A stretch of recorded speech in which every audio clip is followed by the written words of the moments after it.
নেই দুটি পা, তবুও জীবনযুদ্ধে হার মানেননি তিনি।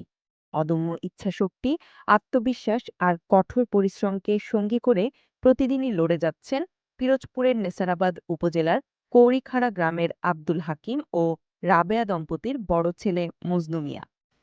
আমার নাম মোহাম্মদ মজনু মিয়া।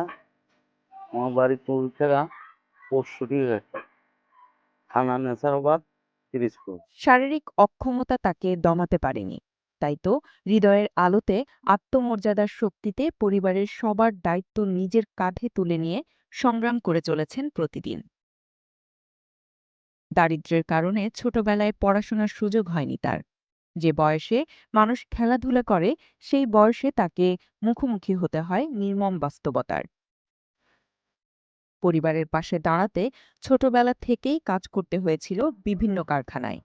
তবে পরিশ্রমী ও মেধাবী মজনু অল্প বয়সেই আয়ত্ত করেন কাঠ দিয়ে বিভিন্ন জিনিস তৈরির কৌশল। অল্প সময়ের মধ্যেই গড়ে তোলেন নিজের ছোট কারখানা। দৈনিক আমার 1000 স্টাম্প তৈরি হয়। হ্যাঁ, আমি ঢাকা, বরিশাল, চিটাগাং বিভিন্ন জায়গায় এটা সেল করি।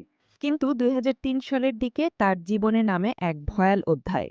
দুরারোগ্য গ্যাংগ্রিন রোগে আক্রান্ত হয়ে একে একে হারান তার দুই পা। চিরদিনের জন্য পঙ্গুত্ব বরণ করতে হলেও মজনু মিয়া হার মানেননি জীবনের কাছে। এগুলো আমার প্রথম পর্যায়ে গ্যাংগ্রিন হয়েছিল, একটা পায়ে ঘুরতে লাগছে। ঘুরতে লাগার পরে আমি ডাক্তার দেখাইছি, ভালো হয় না। পরে আঙ্গুল কাটছি, আঙ্গুল কাটার পরে পাও কাটছি। হ্যাঁ, তারপরে আমি সুস্থ। স্থানীয় একটি এনজিও থেকে ছোট ঋণ নিয়ে আবারও চালু করলেন কাঠের হাতল, স্ট্যাম্প সহ নানান কাঠের সামগ্রী তৈরির ব্যবসা। আজ সেই কারখানায় কাজ করছেন একাধিক শ্রমিক, মাসে পাচ্ছেন ১০ থেকে ২০ হাজার টাকা। যে আল্লাহ তাআলা মানুষের কাছে আপনার কথায়, তাছাড়া কি করা যায়? তারপরে আমি এই ব্যবসাটা শুরু করছি একা একা। এখন আমার প্রায় ২০ জন লোক খাটে। আল্লাহর নাম লইয়া ভালোই চলতে আছে। কারখানায় নিজেও প্রতিদিন সমান তালে কাজ করেন মজনু মিয়া।